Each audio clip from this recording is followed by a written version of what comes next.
നമ്മളിപ്പോൾ ചെറുതോണി നഗരത്തിലാണ് ഉള്ളത്. നഗരം എന്ന് പറയുമ്പോൾ ടൗൺ എന്ന് നമ്മൾ പറയും അല്ലേ.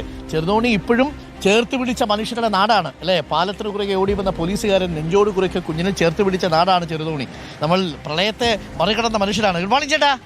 രാവിലെ എവിടെ പോന്നു? ഞാൻ ഇതുവഴി ഇറങ്ങിയതാണ്. ഇതുവഴി ഇറങ്ങിയതാ.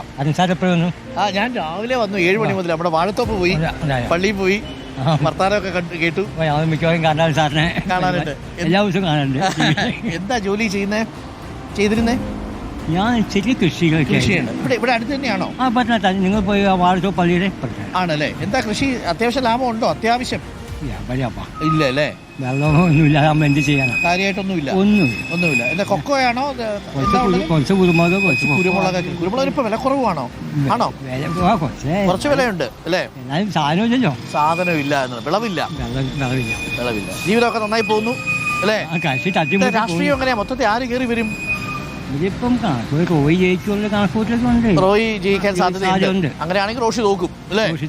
അല്ലേ, അതൊരു സാധ്യതയുണ്ട്. സാറ് ഒരു കാര്യം മതി, താഴെ ഒന്ന് വന്നാലേ ഇവിടെ എത്രയോ ആളുകൾ വരും. ചെറിയ സ്ഥാനല്ലേ ഒരു ബാത്റൂം ഇല്ല. ബാത്റൂം ഇല്ല. ഈ തൊട്ട് താഴെ ഇത്രയും കാലമായിട്ട് ഇല്ല സാറേ. ഒന്ന് വന്നു നമുക്കത് അവിടെ പോയി നോക്കാം. അവിടെ വന്നാ മനുഷ്യന് അത്യാവശ്യം ഷൂസും ഒക്കെ വിടാൻ പോയി എന്ത് ചെയ്യും അല്ലേ.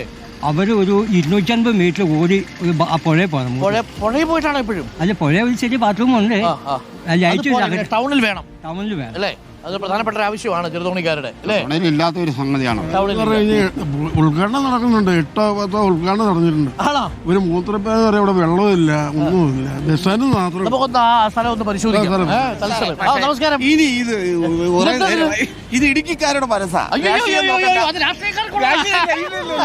ഇത് സാറിന് ഇടുക്കിയിലെ വണ്ടിയിലേക്ക് സ്വാഗതം. ശരി. ഇത് നമ്മുടെ കർഷകന് കൊടുക്കുന്നു.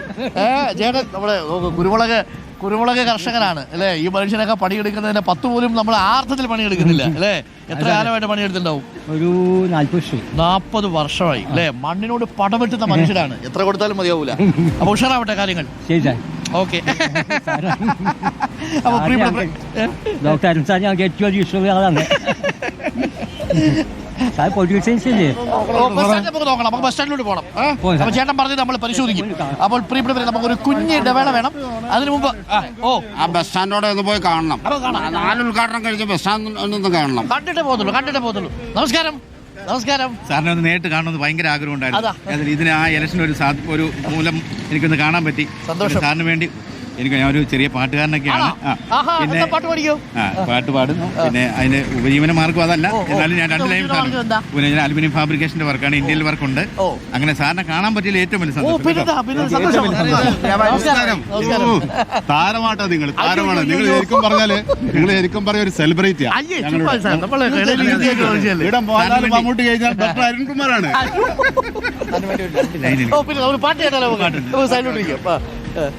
പട്ടുടുത്തെത്തുന്ന പൗർണമിയായി എന്നെ തൊട്ടുണർത്തും പുലർവേളയായി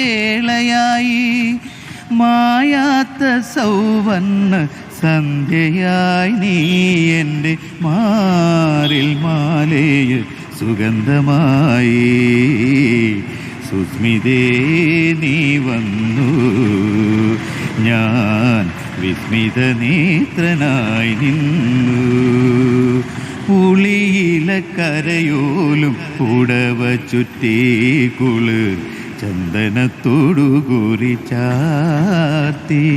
ചെറിയ പാട്ടെന്ന് പറഞ്ഞപ്പോഴേ ഇത് പോലെ പ്രൊഫഷണൽ സിംഗറാണല്ലോ. പൊളിച്ചു അല്ലേ. എവിടെ വീട്? എന്റെ വീട് കഞ്ഞിക്കുഴി, ഇടുക്കി കഞ്ഞിക്കുഴി. പിന്നെ സൂപ്പർ കേട്ടോ. പാട്ട് പഠിച്ചിട്ടില്ല. അപ്പൊ നിങ്ങൾ പാട്ട് പഠിച്ചാൽ എന്തായാലേ ഉഷാറാണ് കേട്ടോ. ഗംഭീരായി. ഒരു ചെറിയ പാട്ടെന്ന് പറയുമ്പോൾ നമ്മളൊരു ചെറിയ പൂവാ പ്രതീക്ഷിച്ചു. പൂക്കാലം തന്നു. മാർഗം മറ്റൊന്നുകൂടിയാണ്. വേറെ എന്തോ അലുമിനിയം ഫാബ്രിക്കേഷൻ ഇടയ്ക്കായിട്ട് നമ്മൾ ചെയ്യുന്നുണ്ട്. ഉഷാറാണ്. വിട്ടുകളയരുത്. മെയിൻ ആക്കിയാലും കുഴപ്പമില്ല അല്ലേ. നല്ല പാട്ടായിരുന്നു. Thank you. അപ്പോൾ താങ്ക് യു. അപ്പോൾ പ്രിയപ്പെട്ടവരെ, നമ്മൾ ചെറുതോണിയിൽ നിന്ന് യാത്രയാവുകയാണ് ഇപ്പോൾ. ചെറുതോണിയിൽ നിന്ന് യാത്രയാവുന്നില്ല, മറ്റൊരു സ്ഥലത്തേക്ക്.